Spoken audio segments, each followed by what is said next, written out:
La bataille a duré 55 jours. Dans une vallée de 16 km de long sur 8 de large. De jour comme de nuit, sous la pluie comme par une chaleur accablante, le Viet Minh a étouffé mètre par mètre la garnison française de Dien Bien Phu.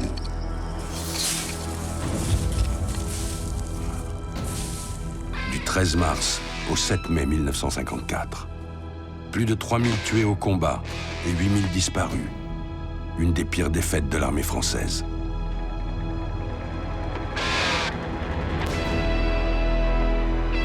Un an plus tard, un homme va être chargé d'identifier les milliers de dépouilles abandonnées sur le champ de bataille. Seul au milieu des morts, il est leur dernier espoir de recevoir une sépulture.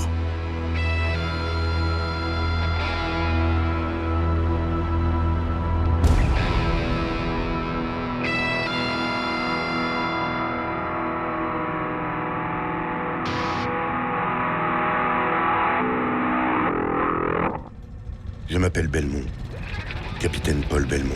J'ai 46 ans. J'étais là à Dien Bien Phu, au plus fort de la bataille.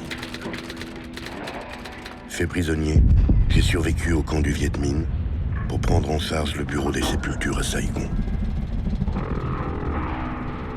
C'est moi que l'état-major a choisi pour une mission très singulière. L'affaire m'avait été clairement définie. Reconnaître les cimetières sur le champ de bataille et identifier les tombes dans la mesure du possible. En d'autres mots, retrouver la trace des milliers de soldats morts au combat.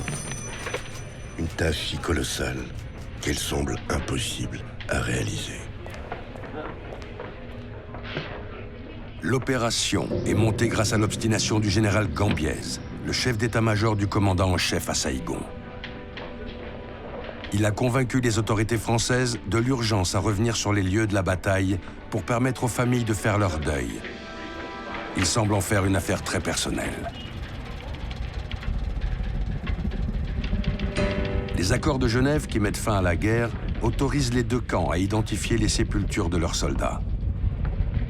Après d'âpres discussions avec les Nord-Vietnamiens, une mission est mise sur pied en mai 1955.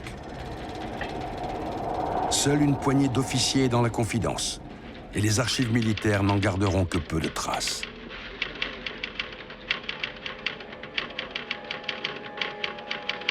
À travers cet épisode totalement inconnu, le capitaine Belmont s'apprête à replonger dans ce coin d'enfer et ses souvenirs douloureux.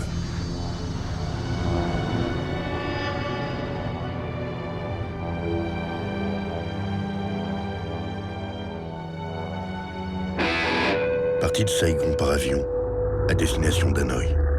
Le 4 juin 1955, j'ai atterri à l'aéroport de Gia Lam, désormais en territoire Viet Minh. Ensuite, un appareil plus petit m'a conduit au Laos. D'abord Vientiane, puis la plaine des Jars.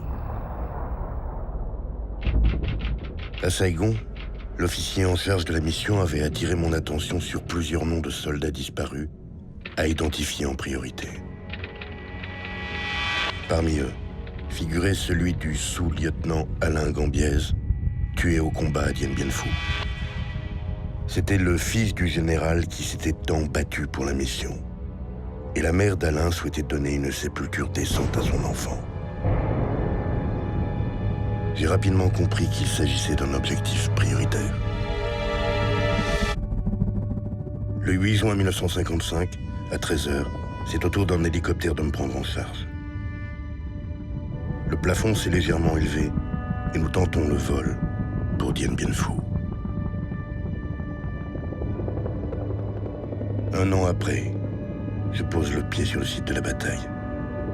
Un endroit que je ne pensais jamais revoir.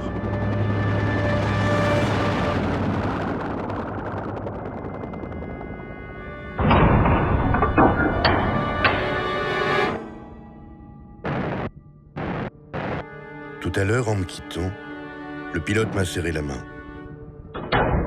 Et il m'a confirmé qu'il reviendrait 15 jours plus tard, si la météo le permettait. Le temps imparti est court, car il va falloir composer avec la mousson et les mines laissées sur place, et qui tuent encore paysans et animaux domestiques. Je suis entouré par des populations thaï et méo, descendues des collines, et qui donnent un semblant de vie à l'ancien champ de bataille. L'autorité civile locale me reçoit, encadré de quelques soldats.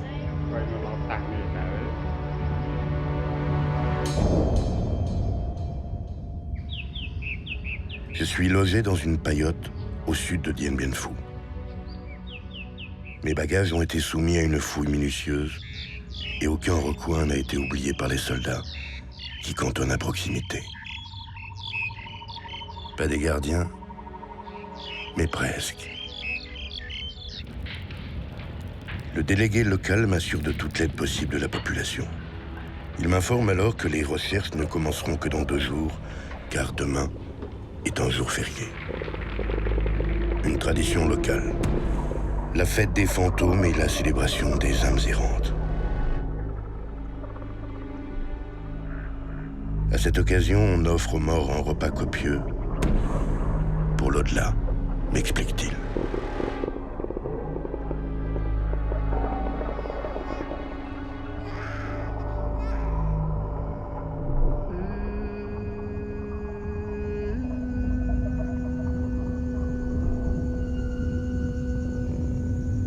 Un jour passe, 2 jours, 2 nuits. Devant moi commencent à se dessiner des silhouettes familières. Dominique, Gabriel, Eliane.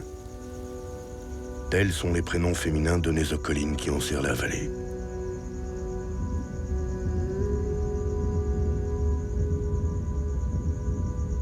Je n'ai obtenu ni émetteur radio, ni appareil photo, ni arme. Tout juste ai-je le droit d'avoir un crayon, une carte du site, quelques photos aériennes des emplacements signalés à Saigon et quelques croquis griffonnés par des survivants de la bataille.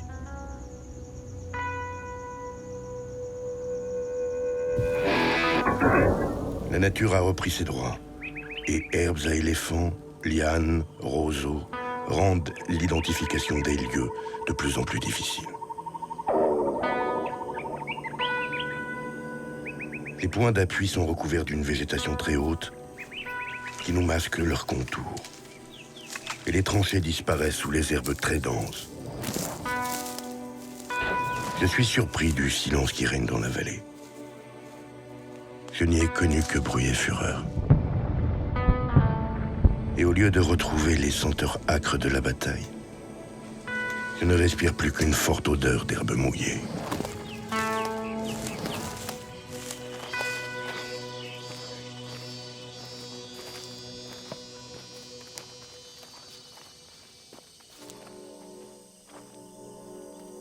« 11 juin 1955. Déjà 3 jours que je suis là. Début de ma véritable mission. Je pars à 6h30, accompagné de 9 travailleurs, pour aller reconnaître un cimetière sur Eliane 3, en bordure de la rivière, lequel m'a été signalé par un habitant du pays.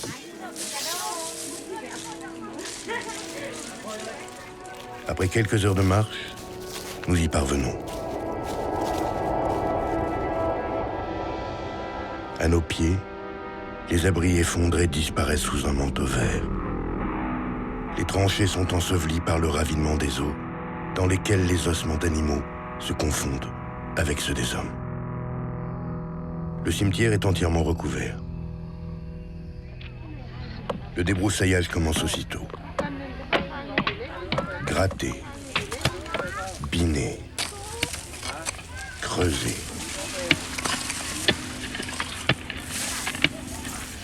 Au bout d'1 heure d'effort, nous mettons à jour quelques tombes, à peine visibles. Aucune indication ne permet l'identification des corps.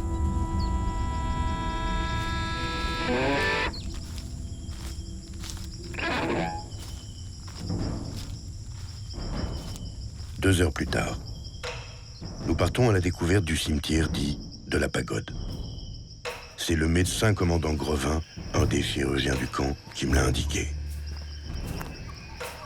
2000 hommes devraient y être enterrés.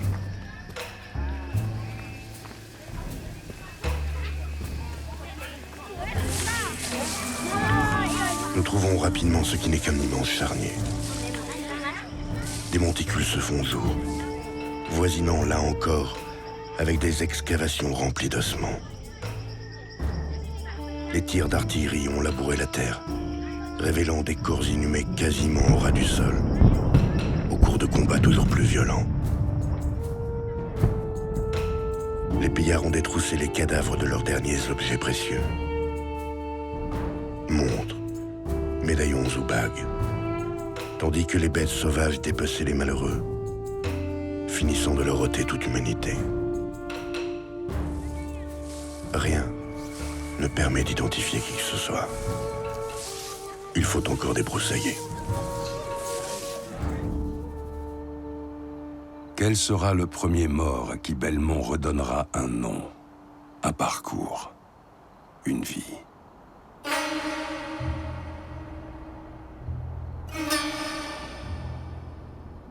Tôt, le matin du dimanche 12 juin, nous repartons pour notre chantier sur Eliane 3.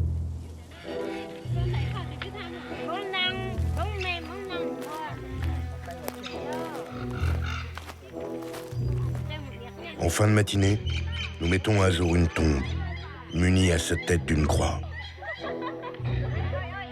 Sur la partie verticale de la croix est accrochée la plaque d'identité du mort, sur laquelle nous pouvons lire « Millet Maurice, première classe, matricule 10.979, 6e BPC ». Enfin. La plaque en ferraille entre mes doigts. Je ressens une vive émotion à identifier ce premier soldat, mon frère d'armes. Le simple fait de lui redonner son nom rend à l'homme qu'il était un peu de cette vie prématurément enlevée.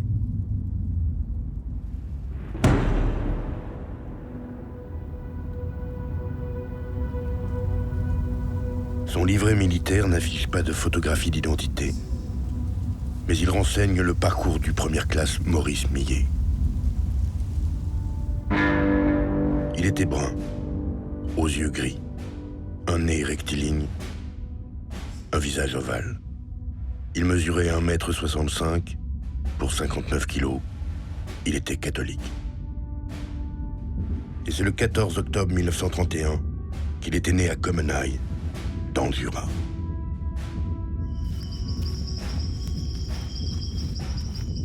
Était-ce lui? Lui? Ou le suivant? Cet homme sans visage n'a pas eu le temps de vieillir. Il est mort à 22 ans.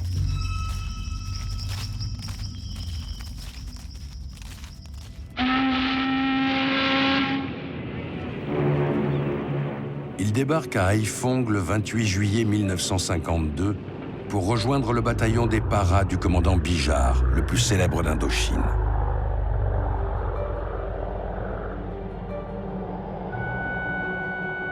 À Lons-le-Saunier, il occupait un emploi de cuisinier. Il n'avait pas connu son père, Claude Millet, maçon, déchu de ses droits après un abandon de domicile lorsque l'enfant avait 4 ans. Sa mère avait alors élevé son fils unique dans un débordement de tendresse. Et comme Maurice était mineur, c'est elle, Marie-Louise née Grappin, qui avait donné l'autorisation à son engagement dans les paracoloniaux à Vannes.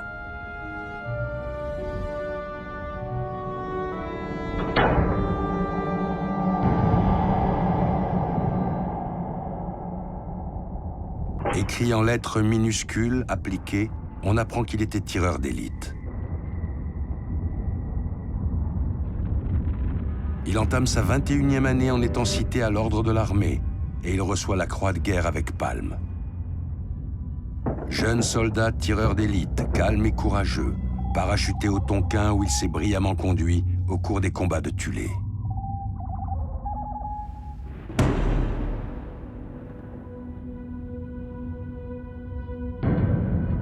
Il est mort à Dien Bien Phu, le 18 mars à 18h. Le corps criblé de multiples éclats d'obus, selon le rapport de son lieutenant.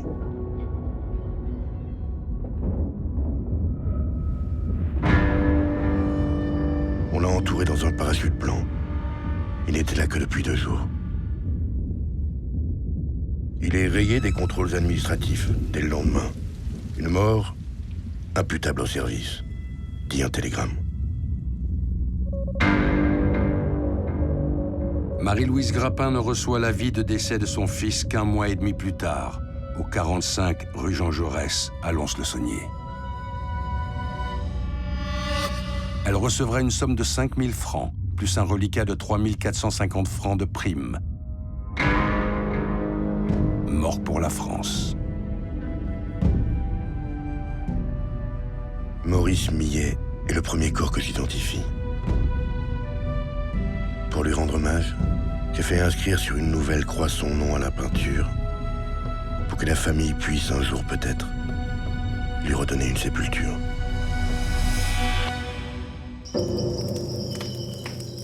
La nuit tombée, je ne trouve pas le sommeil. Chaque colline dont l'ombre menaçante se profile autour de moi recèle le corps de mes camarades, gisant là. Je mettrai du temps à m'endormir cette nuit-là, car je pensais aux centaines de milliers qui m'attendaient.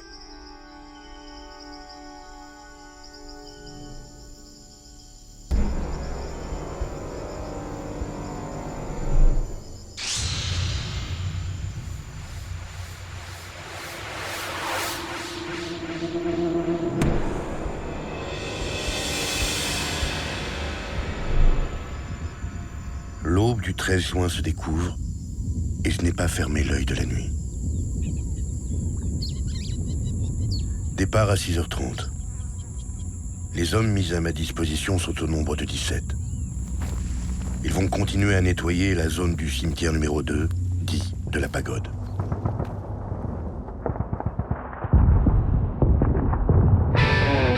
Je monte sur Eliane 1, où les affrontements ont été parmi les plus meurtriers.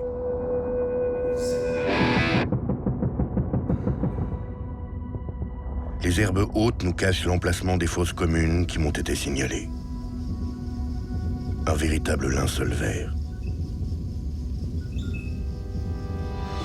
Sur Isabelle, la première visite entreprise la veille par les éclaireurs s'est révélée vaine.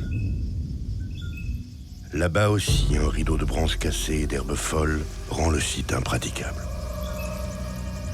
Un dépotoir à obus. Des véhicules rouillés et des chars désossés. Des munitions de tout calibre traînent.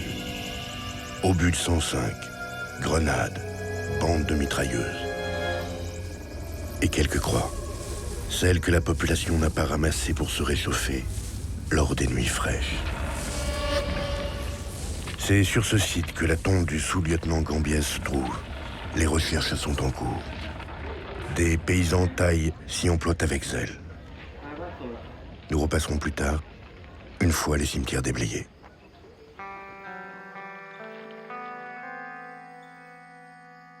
Entre les pages de son dossier, Belmont conserve la photo d'Alain Gambiez, confiée par son père. Ce visage veille sur la mission, de son regard bienveillant, et il n'a que quelques jours pour le retrouver.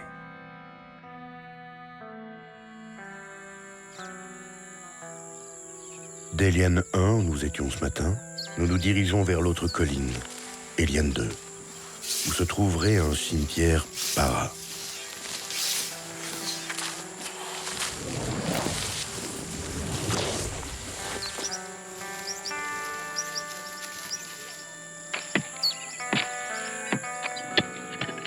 Près d'une maison détruite, nous trouvons une tombe isolée, sur laquelle un obus a éclaté. Des restes sont dispersés tout autour. Des touffes de cheveux. Un immonde mélange de boue et d'ossements blanchis par la pluie. Des corps sacrifiés, à moitié désarticulés, pris dans une posture grotesque, celle où la mort les a saisis.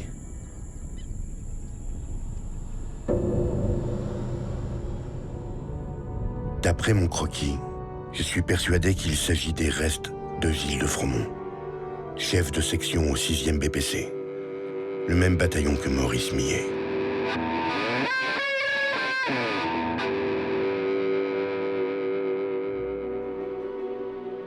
Je connais bien de Fromont. Il fait partie des personnes qui m'ont été signalées à Saigon. Un para cité à plusieurs reprises à l'ordre de la division et de l'armée. Cet officier a été tué le 11 avril 1954. Il avait 25 ans. Gilles de Fromont s'était fait remarquer par son dynamisme et sa foi. Il rêvait de combat, de gloire, de victoire. C'était le dernier arrivé au bataillon, en novembre 1953, la veille de l'opération Castor sur Dien Bien Phu, qui n'était alors qu'un village du pays Thaï, occupé par les forces Viet Minh.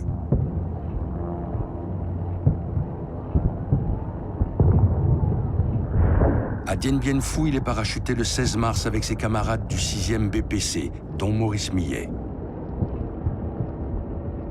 2 semaines plus tard, Fromont est touché au visage et au torse, mais se remet rapidement. Le 11 avril, jour des rameaux, lors de la contre-attaque pour la reprise d'Eliane 1, il est mortellement blessé. Il est 1h10. Une balle dans la poitrine l'atteint au moment même où il rend compte du succès de sa mission à son chef, le commandant Bijard.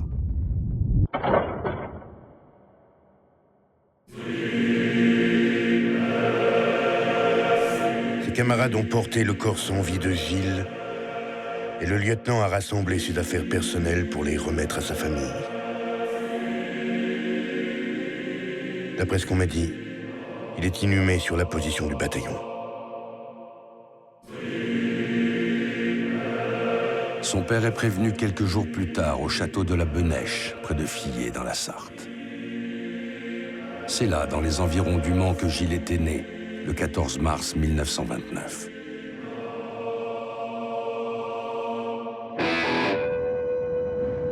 Il était Saint-Cyrien, fils de Maurice de Fromont de Boye et de Madame née Éliane de la Motte de Motte-Rouge, fière sans doute d'avoir donné un fils à la France.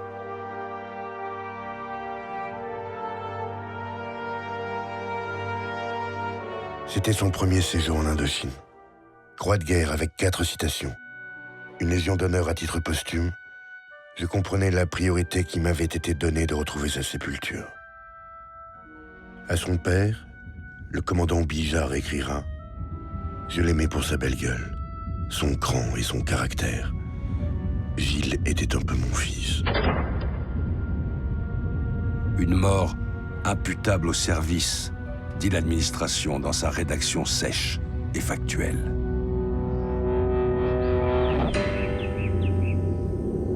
Les collines nommées Eliane constituent un étrange cimetière où les soldats déterraient les cadavres pour s'en servir de parapet de protection, harcelés par les mouches et les tirs d'artillerie.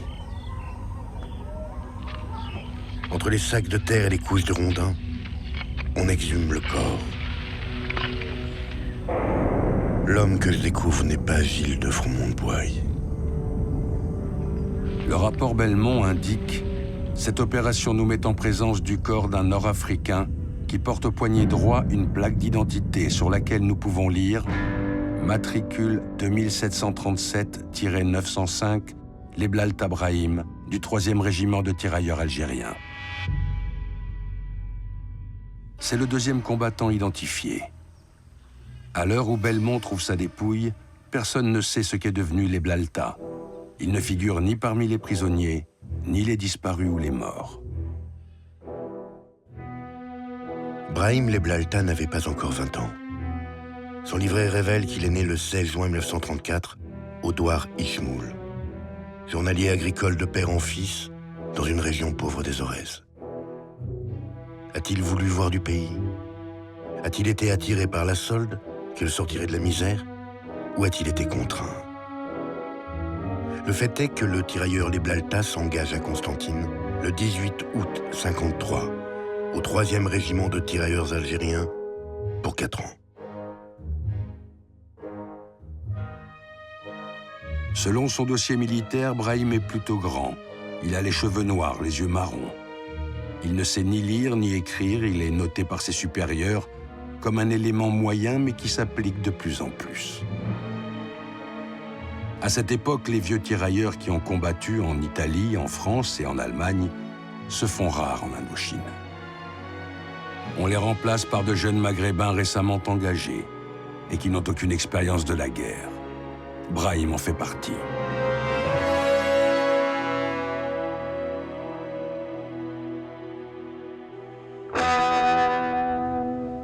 Une semaine plus tard, il atterrit à Dien Bien Phu, à la veille de la grande bagarre. Le même avion transporte les pensionnaires d'un bordel militaire originaire du Maghreb. Pendant la bataille, ces femmes prises au piège des combats vont se faire infirmières. Et selon le témoignage des survivants, par leur présence et leur féminité, elles leur ont été d'un immense réconfort. Aucune d'elles n'en sortira vivante. Les quelques bijoux berbères que Belmont aurait pu retrouver ne figurent pas dans son rapport. Mais ce serait trahir leur mémoire que de ne pas reconnaître qu'elles aussi sont mortes au service de la France.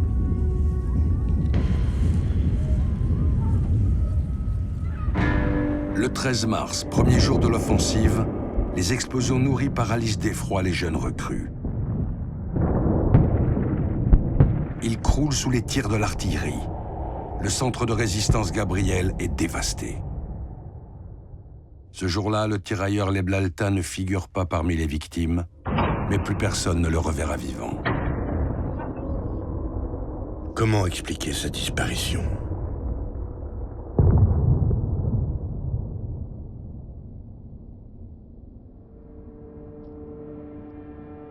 Pendant tout le mois de mars, sur le point d'appui Dominique, des tracts en arabe et des harangues au mégaphone ont appelé les tirailleurs à rejoindre le Viet Minh.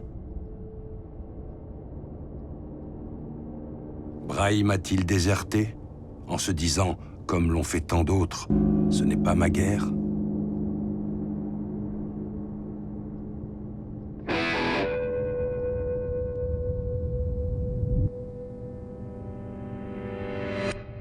Le 29 mars, la veille de la bataille des 5 collines, les tirailleurs attendent, le regard sombre, vide et impassible.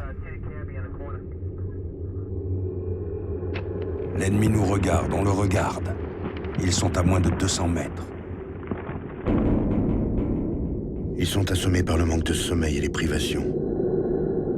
Plus d'huile pour le couscous, plus de thé, on mange froid. Riz, petits pois et sardines en boîte.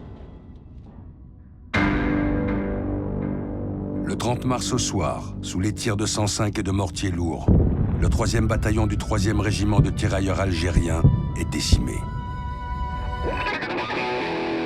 Pris de panique, beaucoup tentent de fuir, assommés par les tirs d'artillerie Viet Minh d'un côté et ceux des batteries françaises de l'autre. On n'enterre plus les cadavres, on les tire sur les bas-côtés où ils pourrissent au soleil. Les derniers tirailleurs algériens, regroupés autour de leur chef, bousculent l'ennemi. Couteaux et baïonnettes, tranchées par tranchées. Les Algériens enlèvent le PC de Dominique au milieu des hurlements de rage. Assurément, Brahim est de cela, combattant à 1 contre 15 jusqu'à la mort, englouti par la marée ennemie.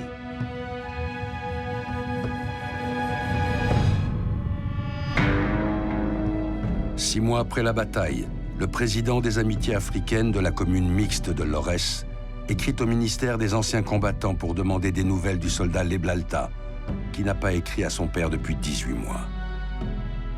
A-t-il survécu ?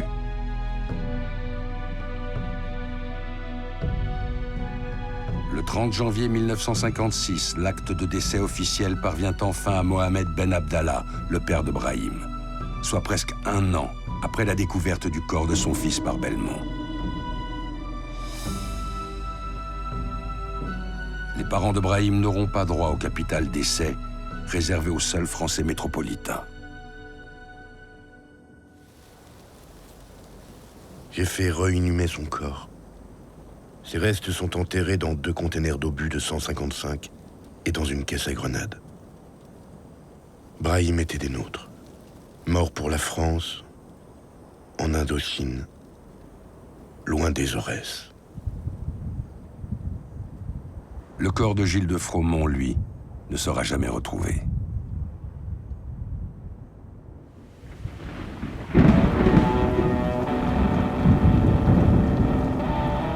Tôt ce matin, après une nuit profonde bercée par les bruits poivrés de l'Asie, la mousson a éclaté.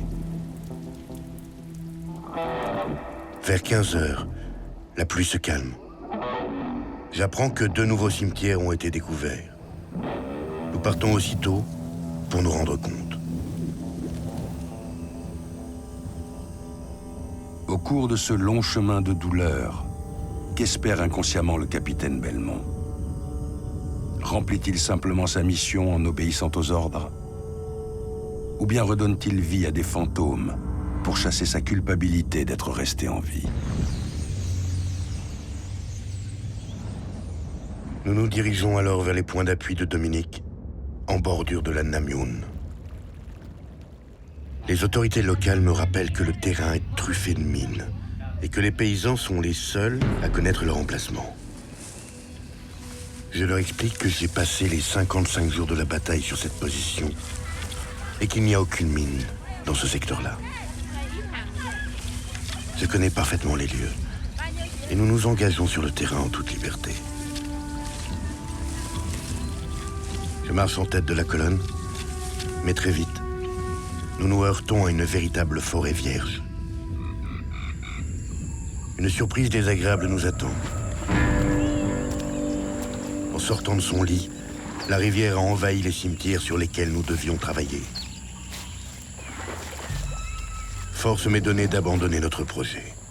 Il faudra revenir plus tard, en octobre, à la saison sèche. Pour le capitaine, chaque échec est une désillusion et une souffrance. De cette terre, il ressuscite la mémoire des acteurs de la bataille. Des hommes qui tous charrient avec eux les secrets de leur vie et de leur disparition. Le premier cimetière que nous atteignons semble être celui de l'antenne chirurgicale parachutiste du médecin capitaine Hans qui vient d'être débroussaillé, près de la piste d'aviation. Nous trouvons 50 tombes. 5 semblent être des fosses communes. 12 d'entre elles peuvent être identifiées. Sur l'une d'elles, une pauvre croix identifie le première classe, Gentilini Roland, 8e choc. Ses papiers militaires, dans une bouteille, à ses côtés.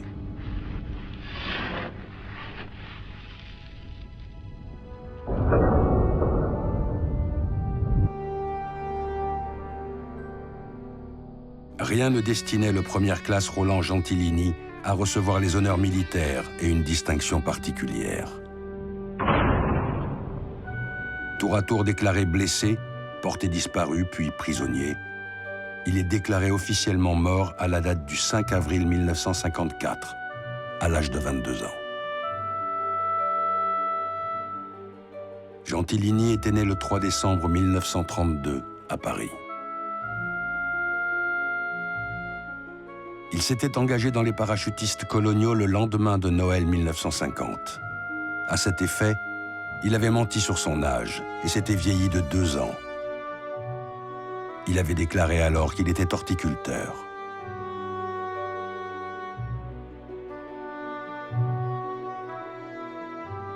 Avait-il regretté une décision prise à la hâte?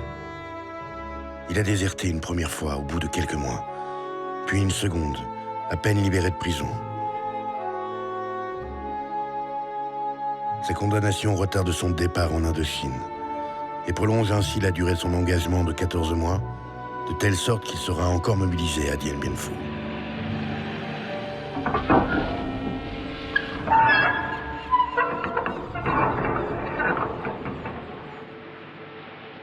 Malgré tous les renseignements inscrits sur son livret militaire, le parcours de ce 3e soldat reste un mystère.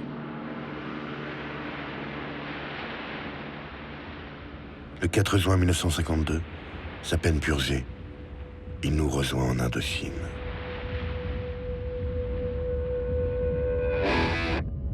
Il laisse en France sa compagne, mademoiselle Blancard-Louise, et les 2 enfants qu'il a reconnus, Marc et Pierre, âgés de 9 et 2 ans.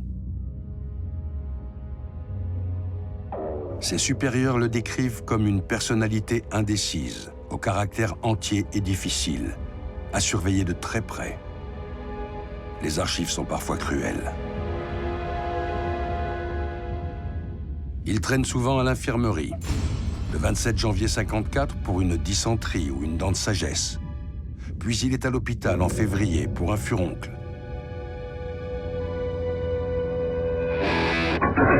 Malgré ça, il participe à toutes les affaires du 8e choc, un bataillon d'élite des paras. Le 21 novembre 1953, il saute sur Dien Bien Phu. Peut-être a-t-il croisé Millet et De Fromont, les deux du 6e BPC, largués la veille.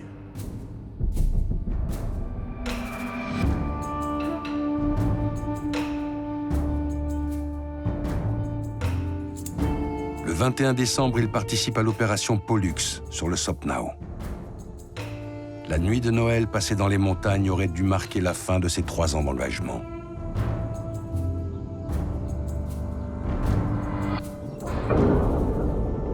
Au lieu de cela, le 31 mars 1954, alors que la grande bagarre est déclenchée depuis plus de 15 jours, la 2e compagnie du 8e choc, à laquelle appartient Roland, est engagée dans une contre-attaque désespérée sur les Dominiques.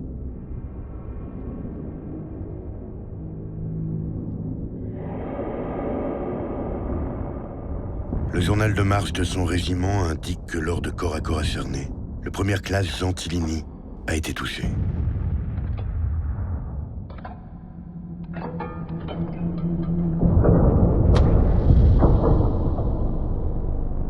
Il a boulé comme un lièvre abattu sur la pente de glaise. Un éclat d'obus dans la poitrine.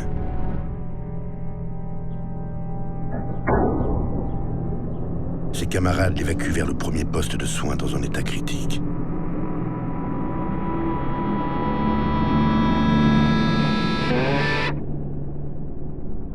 Le corps de Gentilini est identifié par l'adjudant Papalia, puis déclaré mort à la date du 5 avril 1954, des suites de ses blessures.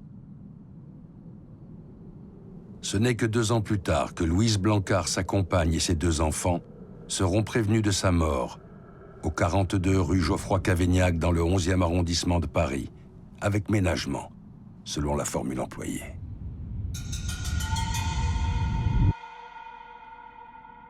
Louise recevra sa médaille militaire à titre posthume, ainsi que sa croix de guerre avec palme, et 8 000 francs de dédommagement seront alloués aux orphelins d'un soldat mort pour la France.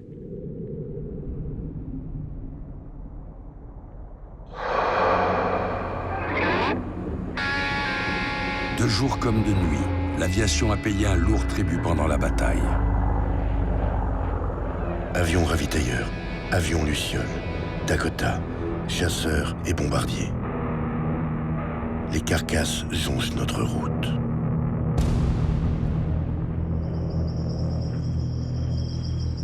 L'après-midi du 16, sous un ciel dégagé, nous partons à la recherche du privative indicatif radio César IV, un bombardier de la flottille 28F de l'aéronavale qui a été abattu sur les collines de Dien Bien Phu, avec 9 hommes à bord.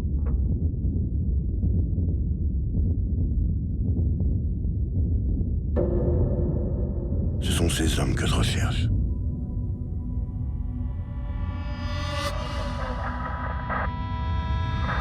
L'avion, avec comme chef de bord l'enseigne de vaisseau Manfanowski, avait quitté Hanoï le matin du 12 avril 1954 pour une mission annoncée sans risque sur un front qui s'avérait calme.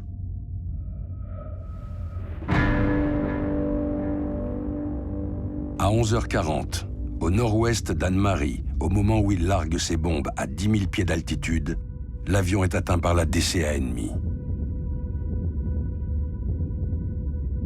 Sa carcasse est dispersée sur des centaines de mètres carrés.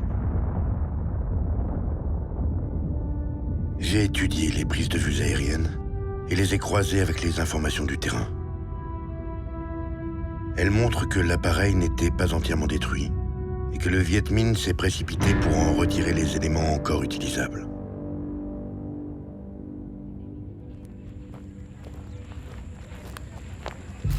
Au bout de 2h30 de marche, nous atteignons enfin notre but.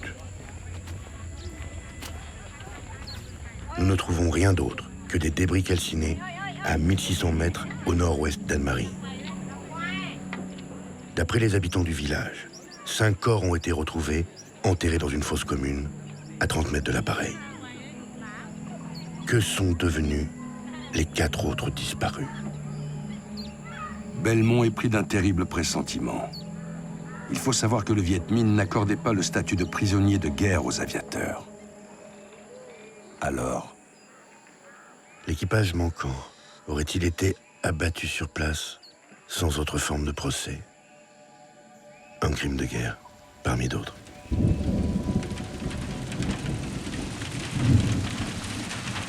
Nous rentrons à 18h30. Je suis trempé et couvert de sangsues. Cette marche m'a épuisé.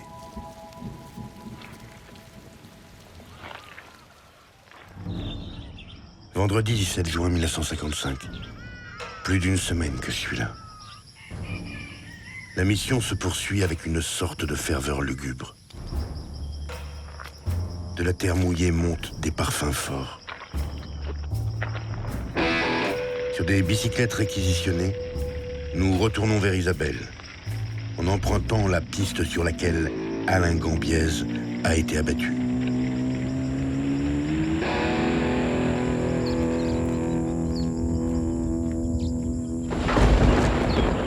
La pluie a transformé la zone en un marigot boueux, où courent des poules et des porcelets noirs. Et c'est à la nage que nous traversons la rivière. Le point d'appui a été entièrement nettoyé par les populations locales. L'ensemble comporte 58 tombes. Nous tentons de déchiffrer les inscriptions, dont beaucoup sont illisibles. La 1, la 2, la 4, la 9, la 15. quand apparaît la tombe numéro 41 du sous-lieutenant Gambiez, un rayon de soleil éclaire le visage de Belmont.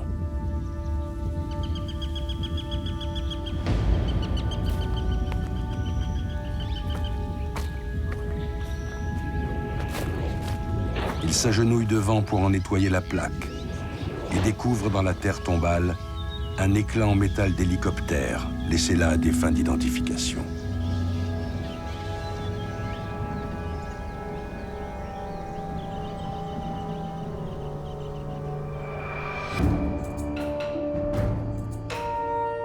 Alain Gambiez, fils du général, est officier de réserve en 1950.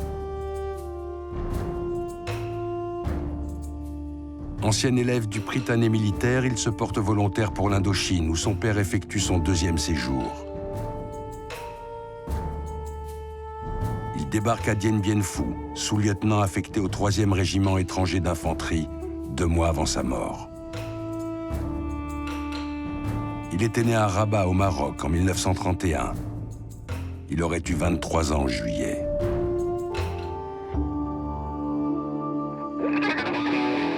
Dans ses lettres à Janine, la jeune femme qu'il a épousée avant de quitter la France, il exprime sa ferveur pour le combat en cours et la rassure sur l'issue de la bataille.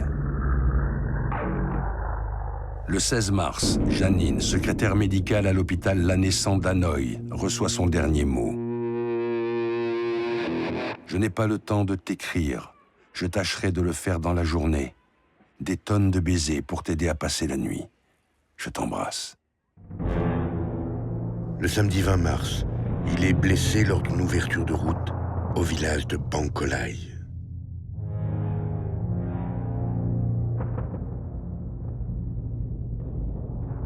Doit-on évacuer le fils du général Gambiez?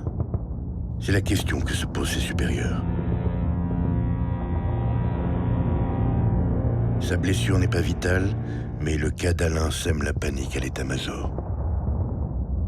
Le jeune homme répond avec force « Je ne veux aucun passe-droit ». Le matin du 23 mars, un hélicoptère force le rideau de feu de l'artillerie ennemie. On charge la civière du fils du général en premier dans la soute.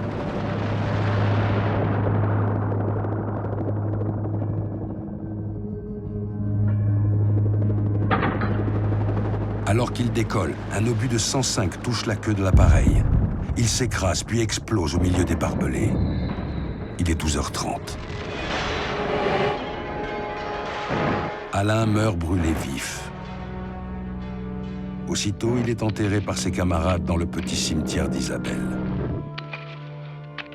C'est par la voie hiérarchique que Janine, son épouse, et son père, le général Gambiez, apprennent la mort d'Alain. Le pilote, qui, lui, a survécu, a déclaré à la veuve d'Alain « Je l'ai regardé, il m'a souri et j'ai décollé ». Fou de douleur, Gambiez met en cause le Viet Minh pour avoir pris pour cible un hélicoptère de la Croix-Rouge. Depuis Paris, le gouvernement interpelle le général Giap. L'affaire ravive les polémiques sur l'usage des avions sanitaires au combat. Belmont, qui examine les débris de l'appareil, constate qu'aucune Croix-Rouge n'est visible sur son flanc et qu'il constituait bien une cible pour l'ennemi. Comment dire au général Gambiez qu'il s'est trompé? Que l'hélicoptère abattu n'arborait pas de Croix-Rouge? Et que si la mort d'Alain est injuste, elle n'en est pas moins un fait de guerre.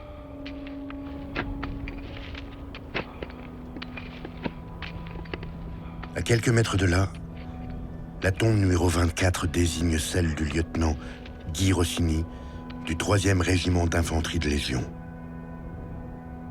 C'est le 5e homme que j'identifie depuis mon arrivée. Un soldat originaire de La Rochelle, très apprécié par ses supérieurs tout au long de sa carrière. Sur son livret figure la mention « Tué par balle au cours de l'attaque rebelle, le 26 mars 1954, lors d'une reconnaissance autour d'Isabelle. » Une balle de 12,7 de la DCA dans le bas-ventre.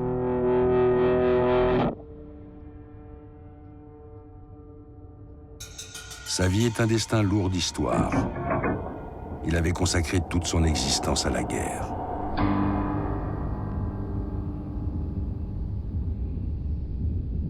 Le 24 mai 1954, son père, M. Rossini Henri, reçoit au 33 avenue du commandant Lisiac, à Étré, l'avis de décès de son fils Guy. Ses citations, ses décorations et sa Légion d'honneur à titre posthume.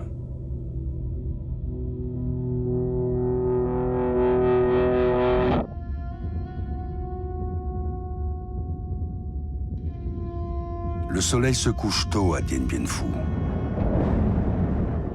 Muré dans sa chambre, le capitaine Belmont rédige son rapport. Il lui reste encore quelques jours à patienter avant de repartir. Si toutefois l'hélicoptère arrive à franchir le rideau de pluie du Tonkin. Car la pluie tombe toujours.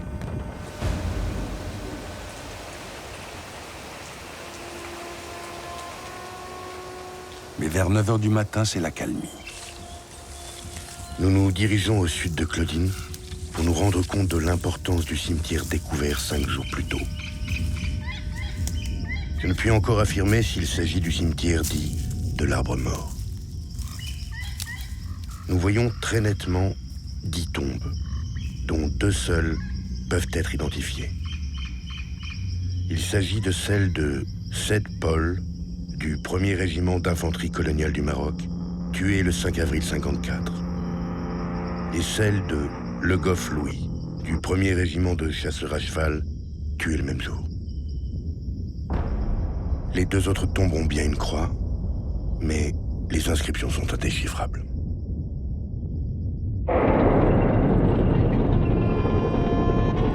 Le 5 avril, 3 chars sont engagés dans de violents combats sur le point d'appui Huguette 6.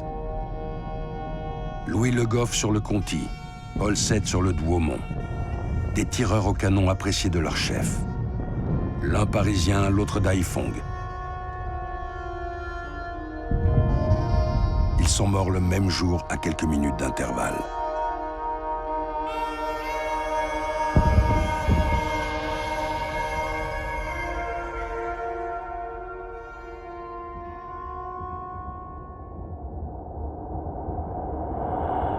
Le Goff est né le 16 mai 1929 dans le 18e arrondissement de Paris. s'est marié à 20 ans avec Antoinette Palliat, habitant Bondy, en banlieue parisienne. Nicole, leur fille, naît l'année suivante. L'enfant habite chez sa grand-mère, Madame Fauconnet. Au moment de son engagement, Le Goff se déclare manœuvre de profession.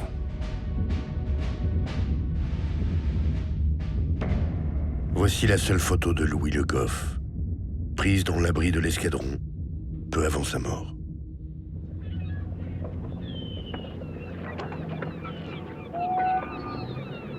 Le 21 mai 1953, il quitte Marseille pour l'Indochine, où il rencontre son compère, le marsouin Paul VII, né lui à Haiphong, le 23 avril 1931, de parents inconnus. Un père présumé français.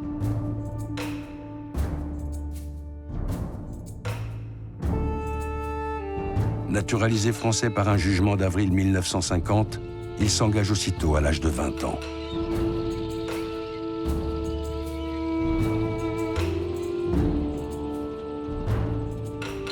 Après 5 jours de combat, les chars avaient besoin de panser leurs plaies. Alors que les tirs ennemis faiblissent, Paul VII achève la réparation de son char le Douaumont lorsqu'un obus le terrasse. Il est 14h45.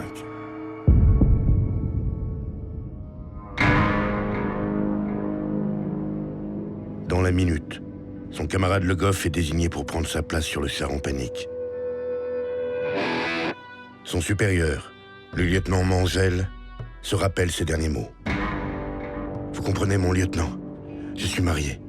J'ai une fillette de 4 ans. Il faut que je m'en sorte. »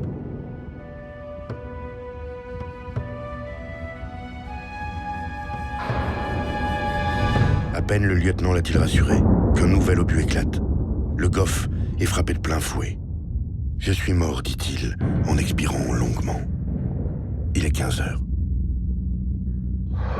Son agonie est rapide, la tête posée sur la poitrine de l'officier.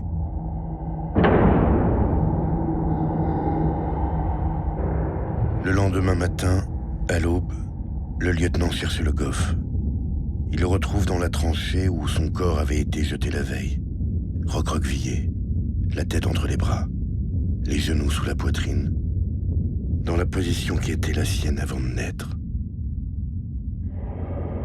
Il paraissait dormir. Paul VII et lui furent inhumés sous le vieux terrain de volley-ball d'un bataillon. Nous enveloppâmes les corps dans une voilure de parachute et nous les glissâmes avec d'infinies précautions au fond du trou.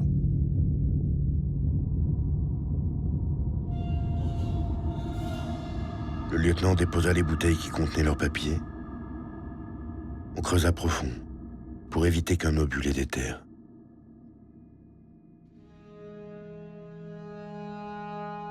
Lors d'un décès, la famille reçoit la visite du maire. D'autres sont prévenus par courrier. Antoinette Palliat, rue La Fontaine à Bondy, pour Le Goff.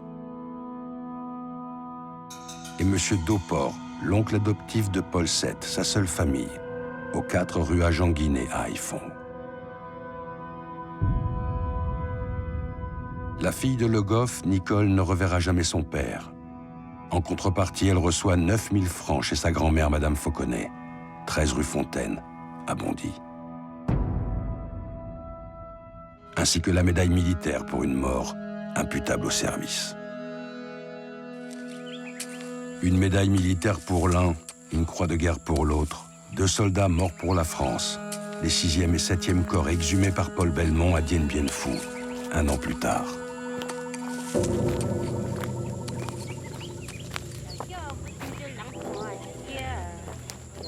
Les sépultures Le Goff et VII nettoyées, nous quittons au sud et nous remontons vers le centre de Claudine pour visiter le cimetière signalé avant-hier.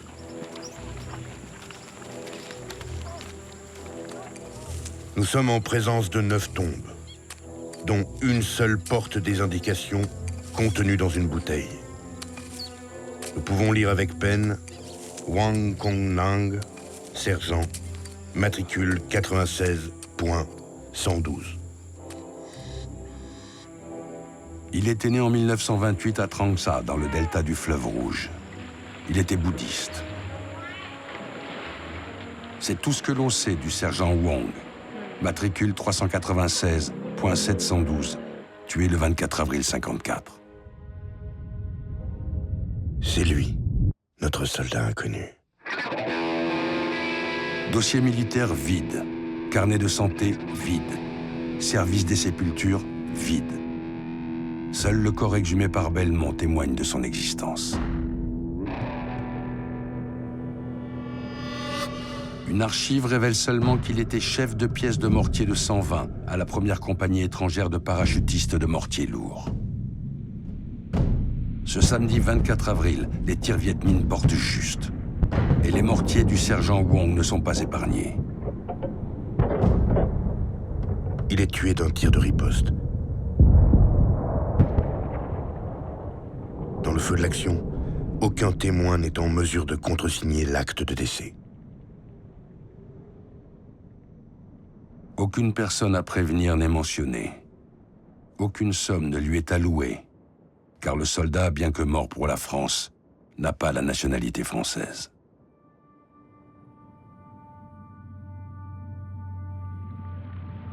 Après la défaite, sa famille a sans doute été évacuée vers le sud. Et peut-être, grâce à un petit génie vietnamien, a-t-elle récupéré le corps du sergent Wong et l'a emporté dans ses bagages pour le soustraire à l'ingratitude de la France.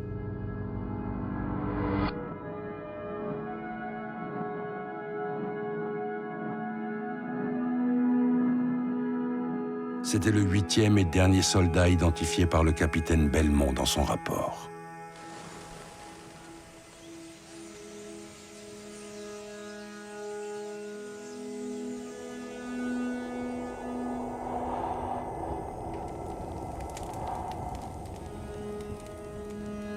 Cette nuit, Belmont ne parvient toujours pas à trouver le sommeil. Dès l'aurore, il observe depuis sa paillote les premiers soubresauts du jour. Cet après-midi est réservé à mes préparatifs, car demain, si le temps le permet, l'hélicoptère doit venir me chercher. Nous sommes le 22 juin 1955. Le capitaine rédige encore quelques lignes. Un dernier trait d'encre qui viendra alimenter son rapport. En conclusion, de nombreux cimetières n'ont pu être prospectés, soit par manque de renseignements, soit par le danger que présente le minage du terrain. L'étrange mission du capitaine Belmont a ressuscité la mémoire de quelques acteurs de cette bataille. Il a déplié une partie des secrets de leur vie, mais il est conscient que la plus grande partie de ces questions resteront sans réponse. Il relève la tête et arrête son stylo. Il lui vient une terrible pensée qui le traverse comme un vent glacé. Les officiers à qui il s'adresse vont-ils déployer les moyens nécessaires pour retrouver tous ces soldats tombés au combat? Cette mission pourrait-elle n'avoir servi à rien? Les morts de Dien Bien Phu vont-ils rester là pour l'éternité? Ses deux mains se joignent, il pense prier. Et puis, absorbé par la moiteur de la nuit, il oublie. En raison du mauvais temps, j'attendrai 2 semaines supplémentaires avant l'arrivée de l'hélicoptère, pour quitter ce qui fut autrefois le Tonkin.